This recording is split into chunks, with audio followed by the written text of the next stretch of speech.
ఆంధ్రుల ఆత్మగౌరవానికి ప్రతీకగా నిలిచే ప్రజా రాజధాని అమరావతి పునఃప్రారంభ పనులు ప్రధాని నరేంద్ర మోదీ చేతుల మీదుగా మే 2న ప్రారంభం కానున్నాయి. దశాబ్ద కాలం క్రిందట 2015 అక్టోబర్లో అమరావతికి శంకుస్థాపన చేసిన మోదీ తిరిగి పునఃప్రారంభ పనులు ప్రారంభించనున్నారు. రాజధాని అమరావతిని అభివృద్ధికి చిరునామాగా నిలిపేలా బృహత్ ప్రణాళికలను రాష్ట్ర ప్రభుత్వం రూపొందించింది. ఆంధ్రుల కలల రాజధాని అమరావతిని అభివృద్ధికి చిరునామాగా మార్చాలన్న సంకల్పంతో రాష్ట్ర ప్రభుత్వం బృహత్ ప్రణాళికను రూపొందించింది. ఇప్పటికే 30,000 కోట్ల రూపాయల పైచిలుకు పెట్టుబడుల్ని ఆకర్షించిన నగరం అత్యాధునిక హంగులతో భవిష్యత్తు అవసరాలు తీర్చే ప్రపంచ స్థాయి రాజధానిగా అవతరించనుంది. వెలగపూడి సచివాలయం వెనుక దాదాపు 250 ఎకరాల విస్తీర్ణంలో ఇందుకు చేపట్టిన ఏర్పాట్లు తుది దశకు చేరుకున్నాయి. సీఎం చంద్రబాబు, మంత్రివర్గ ఉపసంఘం సభ్యులు, ఉన్నతాధికారులు నిరంతరం మోడీ పర్యటన ఏర్పాట్లను సమీక్షిస్తున్నారు. అమరావతి పునర్నిర్మాణ పనుల్లో భాగంగా శాశ్వత హైకోర్టు సెక్రటరేట్, అసెంబ్లీ భవనాలతో పాటు న్యాయమూర్తుల నివాస సముదాయాలకు ప్రధాని శంకుస్థాపన చేస్తారు. ఎమ్మెల్యేలు, మంత్రులు, ఆల్ ఇండియా సర్వీసెస్ అధికారుల గృహ సముదాయం నిర్మాణాలకు శంకుస్థాపన చేస్తారు. రాజధాని ప్రాజెక్టులతో పాటు రాష్ట్రానికి సంబంధించి పెద్ద ఎత్తున కేంద్ర ప్రాజెక్టులకు శంకుస్థాపనలు, ప్రారంభోత్సవాలు చేస్తారు. డిఆర్డీఓ, డిపి, ఐఐటి, ఎన్హెచ్ఏఐ, రైల్వేకు సంబంధించి దాదాపు 57,962 కోట్ల ప్రాజెక్టులకు శంకుస్థాపనలు, ప్రారంభోత్సవాలు చేయనున్నారు. నాగాయలంకలో దాదాపు 1,500 కోట్లతో నిర్మించే మిసైల్ టెస్ట్ రేంజ్కు ప్రధాని చేతుల మీదుగా శంకుస్థాపన జరగనుంది. విజయవాడ శివారు ప్రాంతంలోని కంకిపాడు వద్ద మాజీ మంత్రి దేవినేని ఉమా కుమారుడి వివాహ వేడుక ఘనంగా జరిగింది. తెలంగాణ ముఖ్యమంత్రి రేవంత్ రెడ్డి, ఆంధ్రప్రదేశ్ ముఖ్యమంత్రి చంద్రబాబు, సతీమణి నారా భువనేశ్వరి, మంత్రి నారా లోకేష్ తదితరులు ఈ వేడుకకు హాజరయ్యారు.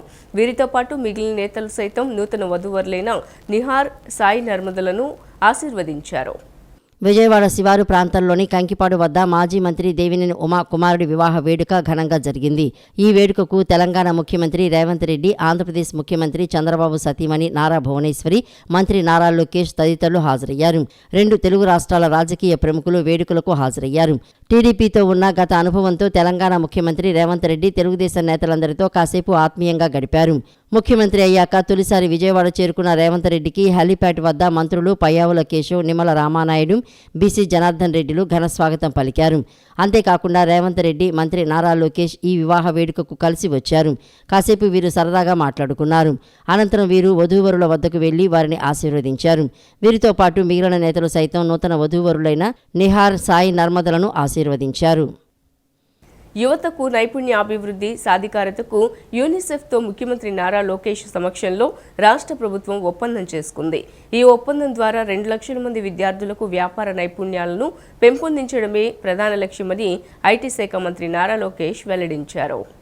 యువతకు నైపుణ్యాభివృద్ధి, సాధికారతకు యూనిసెఫ్తో మంత్రి నారా లోకేష్ సమక్షంలో రాష్ట్ర ప్రభుత్వం ఒప్పందం చేసుకుంది.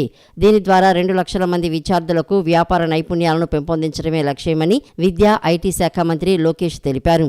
ఈ ఒప్పందం ప్రకారం ప్రభుత్వం యూనిసెఫ్తో కలిసి యువశక్తి అభివృద్ధి కార్యక్రమాలను ప్రారంభించింది. ఈ మేరకు ఉండవల్లి నివాసంలో జరిగిన కార్యక్రమంలో ఏపీఎస్డీసీ, యూనిసెఫ్ ప్రతినిధులు లోకేష్ సమక్షంలో ఎంఓయూపై సంతకాలు చేశారు. ఈ ఒప్పందం ద్వారా యూనిసెఫ్, ఏపీఎస్డీసీ పరస్పర సహకారంతో youth for social impact, youth of passport learning కార్యక్రమాలను అమలు చేయనున్నారు. ఇంటికో వ్యాపారవేత్త, స్వర్ణాంధ్ర లక్ష్య సాధనకు ఇవి ఎంతగానో తోడ్పాటు అందించనున్నాయని లోకేష్ ఎక్స్లో పోస్ట్ చేశారు. సింహాచలం దుర్ఘటనపై వెంటనే ముఖ్యమంత్రి స్పందించారని, 72 గంటల్లో నివేదిక అందజేయాలంటూ 3 ఉన్నత స్థాయి అధికారులతో విచారణ కమిషన్ ఏర్పాటు చేశారని మంత్రి కొలుసు పార్థసారథి పేర్కొన్నారు. ఈ దుర్ఘటనలో మరణించిన వారికి 25 లక్షలు, గాయపడిన వారికి 3 లక్షల నష్టపరిహారం ఇవ్వాలని ఆదేశించారని చెప్పారు. బాధిత కుటుంబాలకు చెందిన వారికి ప్రభుత్వం అవుట్సోర్సింగ్పై ఉద్యోగాలు ఇవ్వనుందని మంత్రి వెల్లడించారు. ఊహించని విధంగా జరిగిన ఈ దుర్ఘటనను రాజకీయం చేస్తూ ప్రతిపక్ష పార్టీ నాయకులు మాట్లాడటం ఎంతో దురదృష్టకరమైన విషయమని ఆయన విచారణ వ్యక్తం చేశారు. సింహాచలం శ్రీ వరాహలక్ష్మీ నరసింహస్వామి వారి చందనోత్సవ వేడుకల సందర్భంగా క్యూలైన్లో ఉన్న భక్తులపై గోడకూలిన దుర్ఘటనపై రాష్ట్ర ముఖ్యమంత్రి నారా చంద్రబాబు నాయుడు వెంటనే స్పందిస్తూ తక్షణ సహాయక చర్యలు తీసుకునే విధంగా అధికార యంత్రాంగాన్ని తక్షణమే అప్రమత్తం చేయడం జరిగిందని రాష్ట్ర సమాచార, పౌర సంబంధాలు, గృహ నిర్మాణ శాఖ మంత్రులు కొలుసు పార్థసారథి తెలిపారు. ఈ దుర్ఘటనకు సంబంధించిన నివేదికను 72 గంటల్లో అందచేయాలంటూ 3 ఉన్నత స్థాయి అధికారులతో విచారణ కమిషన్ను నియమించడం జరిగిందన్నారు. ఈ దుర్ఘటనలో ప్రాణాలు కోల్పోయిన వారికి 25 లక్షలు, గాయపడిన వారికి 3 లక్షల నష్టపరిహారాన్ని ముఖ్యమంత్రి ప్రకటించినట్లు ఆయన తెలిపారు. బాధిత కుటుంబాలకు చెందిన వారికి అవుట్సోర్సింగ్పై ఉద్యోగాలు కూడా ఇవ్వాలని ముఖ్యమంత్రి ఆదేశించినట్లు ఆయన పేర్కొన్నారు. బుధవారం రాష్ట్ర సచివాలయం ప్రచార విభాగంలో ఆయన పాత్రికేయులతో మాట్లాడుతూ సింహాచలం శ్రీ వరాహలక్ష్మీ నరసింహస్వామి వారి చందనోత్సవ వేడుకలను ఎంతో ఘనంగా నిర్వహించేందుకు ప్రభుత్వం అన్ని ఏర్పాట్లను పటిష్టంగా చేయటం జరిగిందన్నారు. అయితే ఎవరూ ఊహించని విధంగా ప్రకృతి పరంగా పెద్ద పెద్ద ఉరుములతో కూడిన వర్షం కారణంగా క్యూలైన్ల కోసమని నిర్మించిన గోడ నాని భక్తులపై పట్టం వల్ల ఈ దుర్ఘటన జరిగిన వెంటనే తక్షణ సహాయ చర్యలు అందజేసేందుకు అధికార యంత్రాంగాన్ని వెంటనే అప్రమత్తం చేయటమే కాకుండా యంత్రాలను, పోలీసు అధికారులను, సిబ్బందిని, సహాయక బృందాలను ఎన్డీఆర్ఎఫ్ టీం నియమించడం జరిగిందన్నారు. ఊహించని విధంగా జరిగిన ఈ దుర్ఘటనకు బాధ్యులైన వారికి తక్షణ చర్యలు తీసుకునేందుకు రాష్ట్ర పురపాలక, పట్టణాభివృద్ధి శాఖ ప్రిన్సిపల్ సెక్రటరీ, చైర్మన్గా ఇన్స్పెక్టర్ జనరల్ ఆఫ్ పోలీస్ ఏ రవికృష్ణ, జలవనరుల శాఖ అడ్వైజర్ మరియు ఇంజనీర్ ఇన్ చీఫ్ వెంకటేశ్వరరావు సభ్యులుగా విచారణ కమిషన్ను ప్రభుత్వం నియమించినట్లుగా ఆయన తెలియజేశారు. ఈ దుర్ఘటనపై దేశ ప్రధాని నరేంద్ర మోడీ కూడా స్పందిస్తూ విచారణ వ్యక్తం చేయటమే కాకుండా ఈ దుర్ఘటనలో మరణించిన వారికి 2 లక్షల రూపాయలు, గాయపడిన వారికి 50,000 ప్రకటించడం జరిగిందన్నారు. అయితే ఊహించని విధంగా జరిగిన ఈ దుర్ఘటనను రాజకీయం చేస్తూ ప్రతిపక్ష పార్టీ నాయకులు మాట్లాడడం ఎంతో దురదృష్టకరమైన విషయమని ఆయన విచారం వ్యక్తం చేశారు.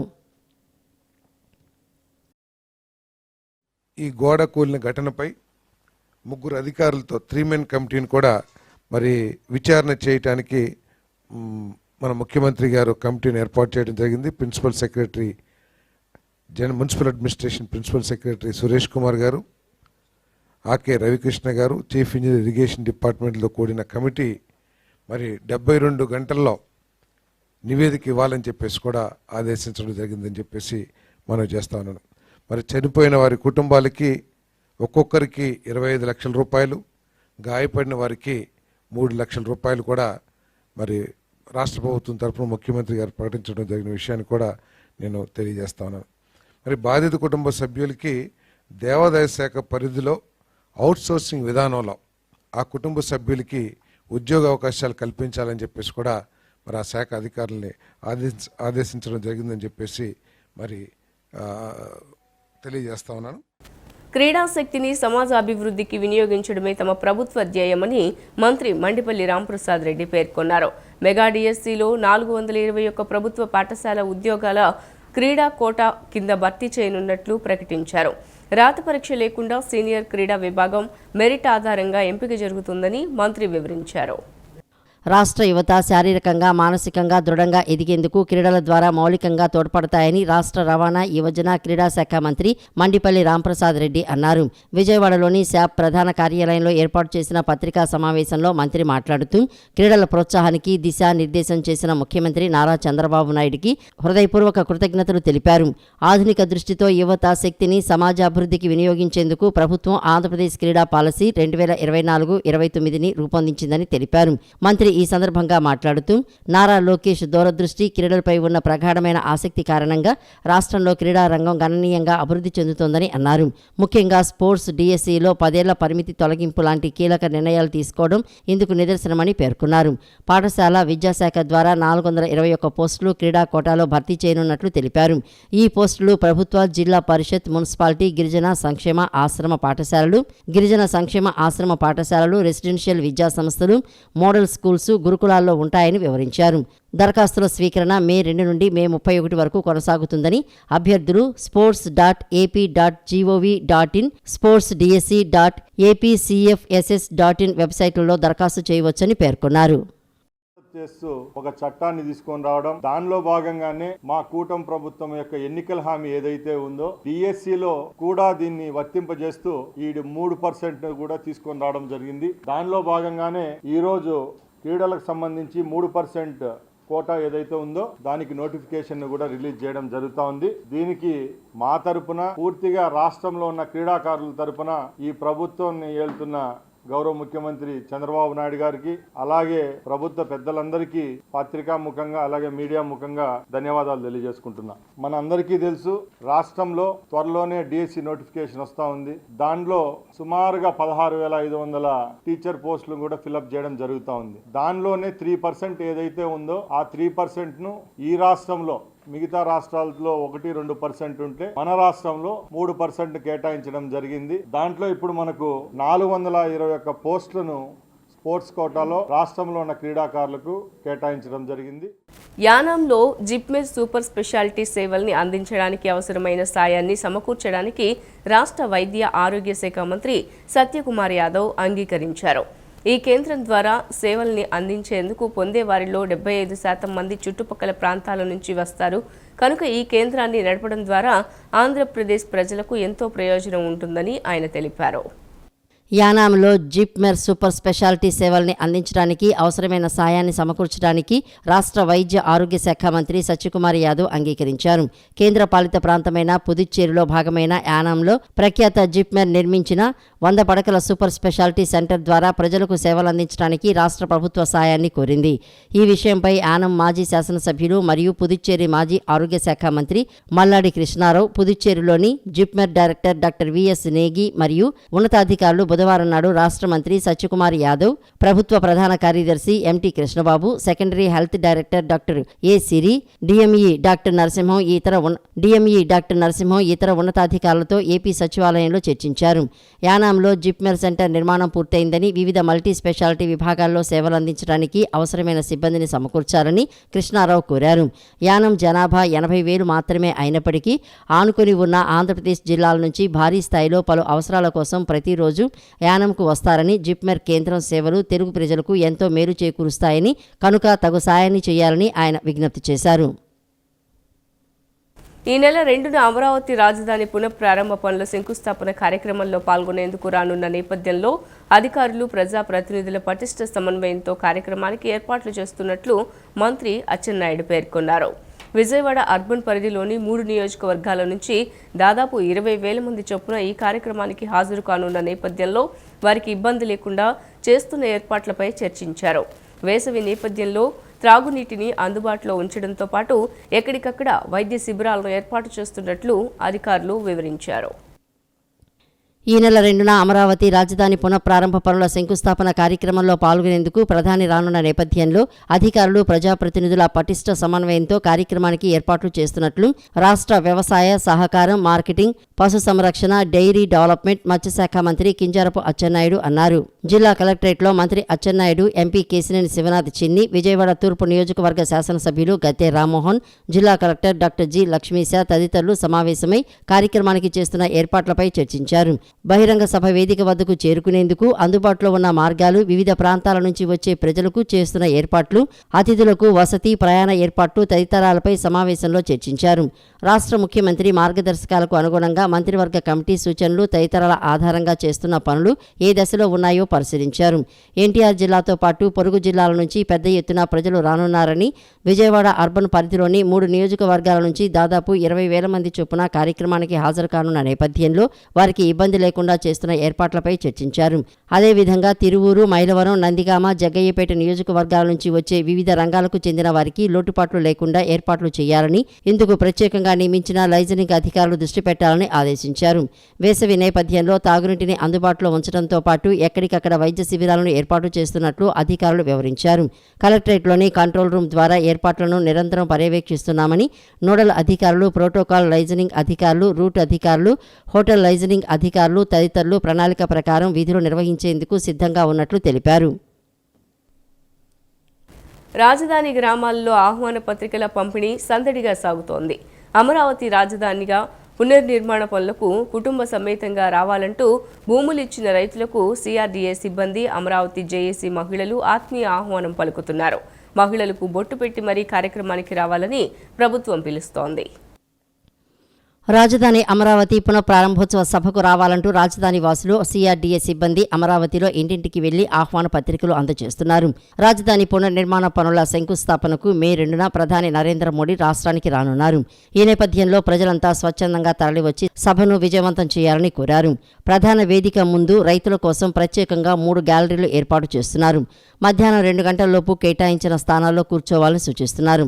ఆహ్వాన పత్రికతో పాటు తప్పనిసరిగా ఫోటో గుర్తింపు కార్డు తీసుకురావాలని, ఫోన్లు, అగ్గిపెట్టెలు, ఎలక్ట్రానిక్ పరికరాలు, మంచినీటి సీసాలు, కెమెరాలు, హ్యాండ్ బ్యాగులు తదితర వస్తువులు తీసుకురావడం నిషేధమని సిఆర్డీఏ సిబ్బంది సూచించింది. ఆశిస్తున్నాము. జయప్రదం చేయాలని మనస్ఫూర్తిగా కోరుకుంటున్నాం. మేము అందరికీ చెప్పేది ఒకటేనండి, ఒక ప్రధానమంత్రి ఒక రాష్ట్రానికి రావటం అంటే మాటలు కాదు, ఒక ముఖ్యమంత్రి దగ్గర ఉండి తీసుకొస్తున్నారు చంద్రబాబు గారు. మరి గత 5 ఏళ్ళలో చూసాము ఎంత విధ్వంసం జరిగిందో ఇవాళ ఆంధ్రప్రదేశ్కి. అలాంటి ఆంధ్రప్రదేశ్ మరి ముఖ చిత్రాన్ని మారుస్తారా మోడీ గారు అని మేమైతే ఆశిస్తున్నామండి. ఇప్పుడు 15,000 కోట్లు అయితే మనకి పూచీకత్తుగా ఉండి ఇప్పించడానికి ముందుకొచ్చారు. అట్లాగే అన్నిట్లో కూడా సహకరించి ఆంధ్రాకి కొంచెం మంచి భవిష్యత్తు ఇవ్వాలని ఢిల్లీ తలదన్నే రాజధాని తీసుకొస్తున్నారు. కాబట్టి అలాంటి రాజధానిని కాస్త ఆ స్థాయిలో కాకపోయినా రాజధానిగా మళ్ళీ ఒక రూపురేఖలు తీసుకొస్తారని చెప్పేసి మేము మనస్ఫూర్తిగా ఆశిస్తున్నామండి. అట్లాగే చంద్రబాబు గారు కూడా మరి ఎంతో శ్రమపడి మళ్ళీ కూటమి ప్రభుత్వంలో కీలకంగా ఉన్నారు కాబట్టి వాళ్ళు కూడా కేంద్ర సంస్థలు కూడా రేపు ఏదో 1,00,000 కోట్లు శంకుస్థాపన అంటున్నారు. అలాంటివి కూడా జరిగి ముందుకొచ్చి మంచిగా ఆంధ్రప్రదేశ్ని అభివృద్ధి పదంలో నడిపిస్తారని మోడీ గారిని మరి ఘనంగా స్వాగతిస్తున్నామండి మేము రైతులమైతే. సింహాచలం క్షేత్ర ఆవరణలో గోడ కూలిన ఘటనపైన మంత్రి నాదెండ్ల మనోహర్ బాధితులను పరామర్శించారు. ఈ ఘటనలో ప్రాణాలు కోల్పోయిన 7గురిలో 2 జనసేన కార్యకర్తలు ఉండటంతో పాటుగా పార్టీ బాధిత కుటుంబాలకు ప్రగాఢ సానుభూతిని తెలిపింది. బాధిత కుటుంబానికి అండగా ఉంటామని ఆయన భరోసా ఇచ్చారు. సింహాచలం క్షేత్రం ఆవరణలో గోడకూలిన ఘటనపై మంత్రి నాదెండ్ల మనోహర్, హోంశాఖ మంత్రి వంగలపూడి అనిత, ఎమ్మెల్యేలు పంచకల రమేష్ బాబు, లోకం నాగమాధవి అక్కడికి వెళ్లి బాధితులను పరామర్శించారు. గాయపడిన వారికి మెరుగైన చికిత్స అందిస్తామని, ప్రభుత్వం వారి పక్షంలో ఉంటుందని భరోసా ఇచ్చారు. ఈ ఘటనను మంత్రి మనోహర్ దురదృష్టకరంగా అభివర్ణించారు. ఉదయం నుంచే జనసేన అధినేత ఉప ముఖ్యమంత్రి పవన్ కళ్యాణ్, తెలుగుదేశం పార్టీ అధినేత చంద్రబాబు నాయుడు సమీక్షలు నిర్వహిస్తూ బాధితులకు అన్ని విధాలుగా సహాయం అందించేందుకు చర్యలు చేపట్టారు. ఈ ఘటనలో ప్రాణాలు కోల్పోయిన 7గురిలో 2 జనసేన కార్యకర్తలు ఉండటంతో పార్టీ బాధిత కుటుంబాలకు ప్రగాఢ సానుభూతిని తెలిపింది. ఈ ఘటనపై పూర్తిస్థాయి విచారణ కొనసాగుతున్నట్లు అధికారులు తెలిపారు. బాధిత కుటుంబానికి అండగా ఉంటామని భరోసా ఇచ్చారు. టెట్లో అర్హత సాధించి డిఎస్సికి సన్నద్ధమవుతున్న అభ్యర్థులకు సోషల్ వెల్ఫేర్ డిపార్ట్మెంట్ ఆధ్వర్యంలో ఉచిత శిక్షణ మెటీరియల్స్ పంపిణీ చేస్తున్నట్లు సోషల్ వెల్ఫేర్ డైరెక్టర్ కె శిరోమణి పేర్కొన్నారు. విజయవాడలో 3 చోట్ల ఈ శిక్షణ ఇస్తున్నామని, అందులో ప్రతిభ కోచింగ్ సెంటర్ ఒకటే అని తెలిపారు. అభ్యర్థులు చక్కగా చదివి మంచి ర్యాంకు సాధించాలని ఆకాంక్షించారు. విజయవాడ బందర్ రోడ్లోని ప్రతిభా కోచింగ్ సెంటర్లో సాంఘిక సంక్షేమ శాఖ సహకారంతో టెట్లో అర్హత సాధించి డిఎస్సికి సన్నద్ధమవుతున్న అభ్యర్థులకు ఉచిత మెటీరియల్ పంపిణీ కార్యక్రమం నిర్వహించారు. ఈ కార్యక్రమంలో సోషల్ వెల్ఫేర్ డైరెక్టర్ కె శిరోమణి ముఖ్య అతిథిగా హాజరై మెటీరియల్స్ పంపిణీ చేశారు. ఈ సందర్భంగా ఆయన మాట్లాడుతూ ఎన్నో ఏళ్లుగా ఎదురుచూస్తున్న డిఎస్సి పరీక్ష త్వరలో జరగనుందని చెప్పారు. డిఎస్సికి సన్నద్ధమవుతున్న ఎస్సీ, ఎస్టీ అభ్యర్థులకు ప్రభుత్వ ఖర్చుతో ఉచితంగా శిక్షణ ఇస్తోందని చెప్పారు. ఎన్టీఆర్ జిల్లాలో 3 సెంటర్లలో ఈ శిక్షణ ఇస్తున్నామని, అందులో ప్రతిభా కోచింగ్ సెంటర్ ఒకటని చెప్పారు. శిక్షణ ఇవ్వడమే కాకుండా మెటీరియల్ కూడా ఉచితంగానే ఇస్తున్నామని వెల్లడించారు. అంతేకాకుండా అంబేద్కర్ సర్వీస్ సెంటర్లో ఉచిత వసతి, భోజనం అందిస్తున్నట్లు తెలిపారు. అభ్యర్థులు చక్కగా చదివి మంచి ర్యాంకు సాధించాలని ఆకాంక్షించారు. సోషల్ వెల్ఫేర్ డిపార్ట్మెంట్ నుంచి టెట్లో సెలెక్ట్ అయిన విద్యార్థినులకు, ఎస్సీ, ఎస్టీ విద్యార్థులకు ఫ్రీ కోచింగ్ ఇస్తున్నామండి. దీనికి సంబంధించి మనం ఇప్పుడు ప్రతిభా కోచింగ్ సెంటర్ నుంచి కోచింగ్ ఇస్తున్నాము. ఇక్కడ అన్ని సౌకర్యాలు with free lunch, lodging, boarding అంతా ఫ్రీ కోచింగ్ ఇస్తున్నాము. ఈ 2 monthsలో జరిగే ఎగ్జామ్స్లో వీళ్ళు సెలెక్ట్ అవుతారని అనుకుంటున్నాను. ఇప్పుడు ఫ్రీగా మెటీరియల్ ఇవ్వడానికి మేము ఇక్కడికి వచ్చామండి. మన జిల్లా సంబంధించి 3 సెంటర్లు ఉన్నాయండి. ఇది మెయిన్ సెంటర్. తర్వాత మా గవర్నమెంట్ నుంచి ఒకటి ఉంది, స్టడీ సర్కిల్ ఒకటి ఉంది.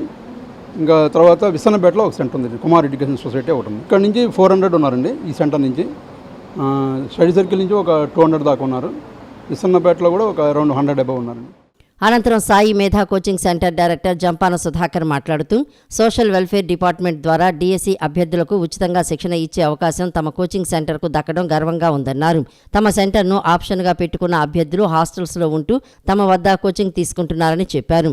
తాము మంచి శిక్షణ ఇస్తూ వారిని ర్యాంకర్లుగా తీర్చిదిద్దుతామని పేర్కొన్నారు.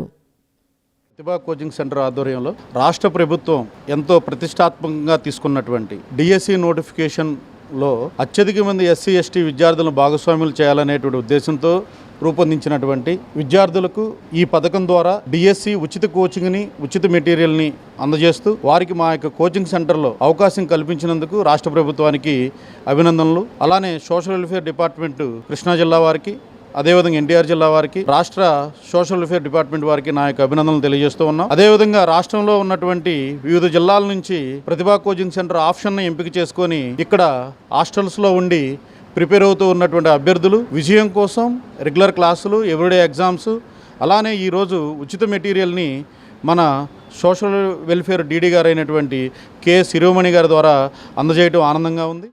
మే 2వ తేదీన తాడేపల్లి నులకపేటలోని శ్రీ చైతన్య తపోవన్లో శ్రీ శివకేశవ పీఠంలో శంకర్ జయంతి కార్యక్రమాన్ని ఘనంగా నిర్వహిస్తున్నట్లు మాతా శివానంద సరస్వతి తెలిపారు. ఉదయం 8 గంటల నుంచి శ్రీ జగద్గురు శంకర భగవత్ పాదుకార్చన, 9 గంటలకు శంకర శరణాగతి కార్యక్రమం జరుగుతుందన్నారు. సాయంత్రం చిన్నారులతో శంకర మహిమ నృత్య ప్రదర్శన ఉంటుందన్నారు. శంకర కృప ఏమిటి అనే విషయంపై సత్సంగం ఉంటుందన్నారు. 1 శంకర జయంతి నాడు ఉదయం మన ఈ చైతన్య తపోవనంలో శ్రీ శివకేశవ పీఠంలో ఉదయం 8 గంటల నుండి శ్రీ జగద్గురు శంకర భగవత్ పాదుకార్చన, అలాగే 9 గంటలకి శంకర శరణాగతి, భవ శంకర దేశిక మే శరణం అని అంటూ వారి శిష్యులే మనకి తోటకాచార్యులు తోటకా వృత్తంలో అందించారు. అది శరణాగతి ఉంటుంది. అలానే సాయంత్రం చిన్నారులందరూ శంకర మహిమ అనేటటువంటి దాన్ని నృత్య ప్రదర్శనగా మనకి వాళ్ళు విలాసం చేస్తున్నారు. ఆపై మాది శంకర కృప ఏమిటి, ఈ లోకానికి వారు కురిపించినటువంటి కృప ఏమిటి అనే విషయం ప్రసంగం సత్సంగం ఉంటుంది. అంచేత అందరూ శంకర భగవత్పాదులు వారు ఏ ఉపనిషత్ విజ్ఞానాన్ని అందించారో ఆ జ్ఞానాన్ని అందుకుని అందరూ హాయిగా ఆనందంగా సుఖంగా శాంతిగా ఉండవచ్చు అనేది ఆ ప్రధానమైనటువంటి విషయాన్ని తెలుసుకుంటే మనమంతా కూడా మరింత శాంతిగా సంతృప్తిగా ఆనందంగా జీవితాన్ని సాగించు. క్యాంపస్ ప్లేస్మెంట్లో KL university Vijayawada, Hyderabad campus విద్యార్థులు అత్యుత్తమ వార్షిక ప్యాకేజీలతో ప్లేస్మెంట్ సాధించారని యూనివర్సిటీ ఉపకులపతి డాక్టర్ సారథి వర్మ తెలిపారు. 20 లక్షల నుంచి 50 లక్షల రూపాయల లోపు వార్షిక ప్యాకేజీలను 35 మందికి పైగా విద్యార్థులు దక్కించుకున్నారని పేర్కొన్నారు. విజయాలను దృష్టిలో పెట్టుకుని విద్యార్థులందరితో ఉత్సాహాన్ని నింపేందుకు క్యాంపస్ ప్లేస్మెంట్లో విజయోత్సవాన్ని మే 3వ తేదీన వడ్డేశ్వరంలోని యూనివర్సిటీ క్యాంపస్లో ఘనంగా నిర్వహించనున్నట్లు తెలియజేశారు. క్యాంపస్ ప్లేస్మెంట్స్లో KL university Vijayawada, Hyderabad campus విద్యార్థులు అత్యుత్తమ వార్షిక ప్యాకేజీతో ప్లేస్మెంట్ సాధించారని యూనివర్సిటీ ఉపకులపతి డాక్టర్ సారథి వర్మ తెలిపారు. విజయవాడలో యూనివర్సిటీ అడ్మినిస్ట్రేషన్ కార్యాలయంలో బుధవారం ఏర్పాటు చేసిన విలేకరుల సమావేశంలో ఆయన మాట్లాడుతూ కేఎల్ విద్యార్థులు పొందిన క్యాంపస్ ప్లేస్మెంట్స్ వివరాలు తెలియజేశారు. ఈ ఏడాది 75 లక్షల రూపాయల వార్షిక ప్యాకేజీతో తమ విద్యార్థి ప్లేస్మెంట్ సాధించడం గర్వకారణమని హర్షం వ్యక్తం చేశారు. 58 లక్షల రూపాయల ఫ్రీ ప్లేస్మెంట్ ఆఫర్తో పాటు తమ విద్యార్థులు అనేక రికార్డ్స్ సాధించారని పేర్కొన్నారు. ఈ ఏడాది 500కు పైగా కంపెనీలు యూనివర్సిటీని సందర్శించి రాత పరీక్ష, ఇంటర్వ్యూల ద్వారా విద్యార్థులను ఎంపిక చేసుకున్నారని పేర్కొన్నారు. ఈ ప్రక్రియలో భాగంగా 6,000 మందికి పైగా విద్యార్థులు కంపెనీల నుంచి ఆఫర్ లెటర్స్ అందుకున్నారని, 4,700 మంది విద్యార్థులు వివిధ ప్యాకేజీల్లో ప్లేస్మెంట్స్ పొందారని వెల్లడించారు. 20 లక్షల నుంచి 50 లక్షల రూపాయల లోపు వార్షిక ప్యాకేజీలను 35 మందికి పైగా విద్యార్థులు దక్కించుకున్నారని అన్నారు. ఈ ఏడాది Germany, Japan, Singapore, Dubai, Malaysia వంటి దేశాల్లో అంతర్జాతీయ ప్లేస్మెంట్స్ దక్కించుకున్నారని తెలిపారు. కేఎల్ ఇంజనీరింగ్ విద్యార్థులు తమ 3వ సంవత్సరంలోనే పలు జాతీయ, అంతర్జాతీయ కంపెనీల్లో ఇంటర్న్షిప్ చేస్తున్నారని చెప్పారు. యూనివర్సిటీ నైపుణ్యాభివృద్ధి విభాగ డీన్ డాక్టర్ శ్రీనాథ్ మాట్లాడుతూ 34 నైపుణ్యాభివృద్ధి కేంద్రాల ద్వారా 452 మంది అధ్యాపకులు విద్యార్థుల్లో నైపుణ్యాలను పెంపొందించేలా ప్రత్యేక శిక్షణ ఇస్తున్నామని, అలాగే పారిశ్రామిక అనుబంధ శిక్షణ ఇవ్వడం ద్వారా తమ విద్యార్థులు నాణ్యమైన ప్లేస్మెంట్స్ పొందగలుగుతున్నారని స్పష్టం చేశారు. తమ యూనివర్సిటీ విద్యార్థులు క్యాంపస్ ప్లేస్మెంట్స్లో సాధించిన విజయాలను దృష్టిలో పెట్టుకుని విద్యార్థులందరిలో ఉత్సాహాన్ని నింపేందుకు క్యాంపస్ ప్లేస్మెంట్స్ విజయోత్సవాన్ని మే 3వ తేదీన వడ్డేశ్వరంలోని యూనివర్సిటీ క్యాంపస్లో ఘనంగా నిర్వహించనున్నట్లు యూనివర్సిటీ ప్లేస్మెంట్స్ విభాగం డీన్ ఎన్బివి ప్రసాద్ చెప్పారు. అండ్ సిస్కో నుంచి కూడా డిఫరెంట్ హైయెస్ట్ అథారిటీస్ అందరూ కూడా రావడం జరుగుతుంది. ఈ సక్సెస్ మీట్లో పేరెంట్స్ అలాగే స్టూడెంట్స్ అందరూ కూడా ఈ సక్సెస్గా వచ్చిన ప్రతి స్టూడెంట్ కూడా సక్సెస్ఫుల్గా వచ్చిన ప్రతి స్టూడెంట్స్కి కూడా సర్టిఫికేట్స్ ఇవ్వడం, ఆఫర్ లెటర్స్ ఇవ్వడం జరుగుతుంది. సో పేరెంట్స్ని, స్టూడెంట్స్ని అలాగే అందరినీ ఈ ఫంక్షన్ని ఈ సభాముఖంగా ఇన్విటేషన్ ఆహ్వానం ఇవ్వడం జరుగుతుంది. So once again all the స్టాఫ్కి, అలాగే స్కిల్ డెవలప్మెంట్ డిపార్ట్మెంట్కి, ప్లేస్మెంట్ డిపార్ట్మెంట్కి, అలాగే అకాడమిక్ యాక్టివిటీస్ డిపార్ట్మెంట్స్కి మా స్టాఫ్ అందరి యొక్క కృషి మరియు మా స్టూడెంట్స్ యొక్క పట్టుదల ఈ విజయానికి కారణం తెలియజేసుకుంటూ స్థాపించిన 34 స్కిల్లింగ్ అకాడమీస్ ద్వారా ఇస్తాం అనేది ఒక గొప్ప విషయం. 75 లక్షలు యాపిల్ కంపెనీలో రావటం అనేది Apple skill development centre KL యూనివర్సిటీలో ఉంది. దీని ద్వారా జరిగింది. అలాగే ఇట్లాగే శాంసంగ్ చూసుకుంటే సీమెన్స్ చూసుకుంటే ఇట్లాగే సిస్కో చూసుకుంటే పెద్ద పెద్ద కంపెనీస్ అన్నిట్లోనూ ప్లేస్మెంట్స్ రావడానికి స్కిల్ డెవలప్మెంట్ ఒక యాక్టివిటీ ఒక ప్రాముఖ్యత ఉంది. సో దీంతో పాటు కంపెనీస్ని కరెక్ట్గా టైంకి స్టూడెంట్స్కి తీసుకొచ్చి ఆ స్కిల్ బేస్డ్ ప్లేస్మెంట్స్కి హెల్ప్ చేసిన ప్లేస్మెంట్ డివిజన్కి సవినయపూర్వకంగా నేను అభినందనలు తెలియజేస్తూ సెలవు తీసుకుంటున్నాను. Thank you. రావడం జరిగింది. హైయెస్ట్ ప్యాకేజీ 75 lakhs ఈ సంవత్సరం సాధించగలిగాం. మోర్ ఇంతకంటే చాలా అద్భుతమైన విషయం ఏంటంటే ఈ సంవత్సరం మెజారిటీ ఆఫ్ ది ఇంజనీరింగ్ డిపార్ట్మెంట్స్లో ఇంటర్నేషనల్ ఆఫర్స్ రావడం జరిగింది. ఈ సంవత్సరం మా students Japan, Malaysia, Germany and America కంట్రీస్లో కూడా, దుబాయ్లో కూడా మా పిల్లలు ఉద్యోగ అవకాశాలు సాధించారు. ముఖ్యంగా కోర్ డిపార్ట్మెంట్స్లో అలాగే సివిల్, ఎలక్ట్రికల్, ఎలక్ట్రానిక్స్ ఇటువంటి డిపార్ట్మెంట్లో కూడా హైయెస్ట్ ప్యాకేజెస్ తోటి ఇంటర్నేషనల్ ఆఫర్స్ ఈ సంవత్సరం సాధించడం జరిగింది. రాష్ట్ర రాజధాని అమరావతి నిర్మాణ సంబరాలు మే 3 రాష్ట్ర రాజధానిలో ఉన్న కేఎల్ యూనివర్సిటీలో ఉద్యోగాలు వచ్చిన పిల్లలతో సంబరాలు. ఈ రెండు చాలా కీలకమైనవి. రాష్ట్ర రాజధాని ఎంత కీలకమో కేఎల్ యూనివర్సిటీలో ప్లేస్మెంట్స్ కూడా అంతే కీలకం. మే 3వ తారీఖున జరగబోతున్న ఈ ప్లేస్మెంట్ సక్సెస్ మీట్లో బహుళజాతి కంపెనీలు అంటే టాప్ ఎంఎన్సీస్ అన్నీ సంబంధించిన ప్రతినిధులు కూడా వస్తున్నారు. ఎందుకనంటే కేఎల్ యూనివర్సిటీలో చదివిన ప్రతి విద్యార్థి కూడా ప్లేస్మెంట్తో బయటికి వెళ్తాడన్న వాస్తవం మరొకసారి ప్రూవ్ చేసుకున్న 2025 విద్యా సంవత్సరంలో బయటకు వచ్చే ప్రతి విద్యార్థి కూడా ప్లేస్మెంట్తో బయటికి వెళ్తున్నాడు. వైఎస్ జగన్మోహన్ రెడ్డి ప్రభుత్వ హయాంలో రాష్ట్రంలో అనేక ప్రమాదాలు చోటు చేసుకుని ప్రజలు ప్రాణాలు కోల్పోయారని, అయితే బాధితులకు సరైన నష్టపరిహారం అందలేదని టీడీపీ బ్రాహ్మణ సాధికార సమితి రాష్ట్ర కన్వీనర్ బుచ్చి రాంప్రసాద్ ఆరోపించారు. విశాఖలో సింహాచలం ఆలయం వద్ద గోడ కూలిన ఘటనలో 8 మంది ప్రాణాలు కోల్పోయిన నేపథ్యంలో ఘటనా స్థలానికి వచ్చి సీఎం జగన్ నవ్వుతూ మాట్లాడటం బాధిత కుటుంబాల మనోభావాలను గాయపరిచిందన్నారు. ముఖ్యమంత్రి చంద్రబాబు ఈ ఘటనపై స్పందించి తక్షణమే 25 లక్షల ఎక్స్గ్రేషియా, గాయపడిన వారికి 3 లక్షల పరిహారం ప్రకటించారని తెలిపారు. అంతేకాక బాధిత కుటుంబ సభ్యులకు ఆలయంలో అవుట్సోర్సింగ్ ఉద్యోగ అవకాశాలు కల్పించనున్నట్లు వెల్లడించారు. జగన్మోహన్ రెడ్డి గారి గురించి మాట్లాడాలంటే ఇంత జరిగినటువంటి సందర్భంలో ఆయన అక్కడికి వెళ్ళి ఎలా ఉండాలి, ఒక బాధ జరిగిన సందర్భం, ఒక బాధ జరిగిన కుటుంబాల దగ్గరికి వెళ్ళేటప్పుడు, చనిపోయిన కుటుంబాల దగ్గరికి వెళ్ళేటప్పుడు ఏ విధంగా ప్రవర్తించాలి, ఎలా ఉండాలి అనేది కూడా ఆయనకి అర్థం కాదు. ఎలా ప్రవర్తించాలో కూడా ఆయనకి తెలియదు. ఇవన్నీ పక్కన పెట్టి శవాల మీద పేలాలు ఎరుకునే పద్ధతిలో ఆయన ప్రవర్తిస్తారు. అందుకనే వాళ్ళని రాబందుల పార్టీకి రాష్ట్ర అధ్యక్షుడిగా జగన్మోహన్ రెడ్డి గారిని చెప్పుకోవాలి. ఎందుకంటే ఇవాళ ఆయన చేసిన ప్రవర్తన ఆ విధంగా ఉంది. జరిగిన వెంటనే 1 గంట 15 నిమిషాల్లోనే అక్కడికి రెస్క్యూ టీంలు వెళ్ళినాయి, ఎన్డీఆర్ఎఫ్ వెళ్ళింది, మంత్రుల బృందాలు వెళ్ళారు. అందరూ కూడా దీని మీద 3-man కమిటీ, ఎంక్వైరీ కమిటీ వేశారు. చంద్రబాబు నాయుడు గారు చనిపోయిన వారికి 25 లక్షల రూపాయలు ఎక్స్గ్రేషియా ప్రకటించింది ప్రభుత్వం. అదేవిధంగా నీకు దెబ్బలు దిగిన వాళ్ళకి కూడా 3 లక్షల రూపాయలు ప్రకటించింది. చనిపోయిన వారి కుటుంబాలకు మన అవుట్ సోర్స్ కింద ఎండోమెంట్లో వాళ్ళకి అర్హత కలిగిన అందరికి కూడా ఉద్యోగాలు ఇవ్వాలని చెప్పడం కూడా జరిగింది. విజయవాడలో ప్రసిద్ధి చెందిన క్యాపిటల్ సినిమాస్లో 8వ స్క్రీన్స్ విక్టరీ క్లాస్ను ఏర్పాటు చేయడం అభినందనీయమని ఎమ్మెల్యే గద్దె రామ్మోహన్ అన్నారు. అత్యాధునిక సదుపాయాలతో టెక్నాలజీని జోడించి థియేటర్ను ప్రేక్షకులకు అందుబాటులోకి తెచ్చారని తెలిపారు. విజయవాడ ప్రేక్షకులు ఈ స్క్రీన్ను ఆదరించాలని కోరారు. నగరంలోని ట్రెండ్సెట్ మాల్ నందు గల క్యాపిటల్ సినిమాలో 8వ స్క్రీన్ విక్టరీ క్లాస్ను బుధవారం సాయంత్రం శాసనసభ్యులు గద్దె రామ్మోహన్ ప్రారంభించారు. ఈ సందర్భంగా ఆయన మాట్లాడుతూ విజయవాడ నగరంలో వినోదం కోసం క్యాపిటల్ సినిమాస్ మంచి స్క్రీన్స్తో సినీ వినోదాన్ని అందిస్తోందని అన్నారు. సినిమా చూసేందుకు చక్కటి సౌకర్యాలతో పాటు లగ్జరీగా ఉండేందుకు స్క్రీన్ 8ని విక్టరీ క్లాస్ పేరుతో ప్రారంభించడం అభినందనీయమని అన్నారు. సీటింగ్, స్క్రీన్, సౌండ్ ఎఫెక్ట్స్ అన్నీ బాగున్నాయని కితాబునిచ్చారు. విజయవాడ అంటేనే సినిమా వినోదమని ఈ స్క్రీన్స్ కూడా నగర ప్రజలు ఆదరిస్తారని పేర్కొన్నారు.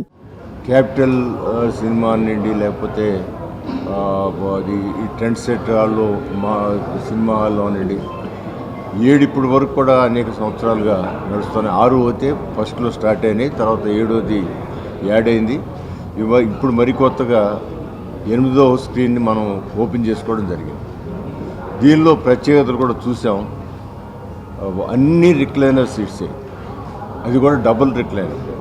ఇప్పుడు దాకా మనం చూసే సినిమాలన్నీ కూడా సింగిల్ రిక్లైనర్ ఉండేది, డబుల్ రిక్లైనర్ కాకుండా స్క్రీన్ కూడా మోస్ట్ అడ్వాన్స్డ్. నాకు తెలిసి హైదరాబాద్లో ఒకటి ఉంది, దాని తర్వాత విజయవాడలో ఇది రెండోది, ఈ ఉమ్మడి తెలుగు రాష్ట్రాల్లో రెండోది. ఆ స్క్రీన్ వల్ల ఏంటంటే మనకి ఫెసిలిటీ కల్పించడమే కాకుండా మన కళ్ళకి ఉన్న అందాన్ని మరింత మెరుగుపరిచి కనిపించే చక్కటి పిక్చరైజేషనే ఈ స్క్రీన్ యొక్క ప్రత్యేకత. దీని నేమ్ కూడా విక్టరీ సినిమాని, దీని ప్రత్యేకంగా ఇది ఒక కొత్తగా పుట్టిన బిడ్డ కాబట్టి దీని ప్రత్యేకమైన పేరు విక్టరీ సినిమా. కృష్ణా జిల్లా డిస్ట్రిబ్యూటర్ భగవాన్ మాట్లాడుతూ రాష్ట్రంలోనే మొదటిసారిగా థియేటర్లో అన్ని సీట్లు రిక్లైనర్గా ఏర్పాటు చేసింది విజయవాడలోని క్యాపిటల్ సినిమాస్ ఒక్కటేనని అన్నారు. విక్టరీ క్లాస్ నందు 98 రిక్లైనరీ సీట్లు ఉన్నాయని, అతి పెద్ద స్క్రీన్తో సౌకర్యవంతంగా ఉంటుందని అన్నారు. మే 1వ తేదీ నుండి హిట్ సినిమాతో థియేటర్ ప్రారంభమవుతుందని అన్నారు. విక్టరీ స్క్రీన్ నుండి క్యాపిటల్ సినిమాస్లోని అన్ని రిక్లైనర్స్కు కనెక్టివిటీ ఉండే విధంగా తీర్చిదిద్దినట్లు తెలిపారు. ఈ కార్యక్రమంలో Suresh movies Alankar Prasad, capital cinemas general manager Lokesh, operation executive Sharan, పలువురు ప్రముఖులు పాల్గొన్నారు. సిటీ న్యూస్ ఇంతటితో సమాప్తం. తిరిగి వార్తల్లో మళ్ళీ కలుద్దాం. అంతవరకు సెలవు. నమస్కారం.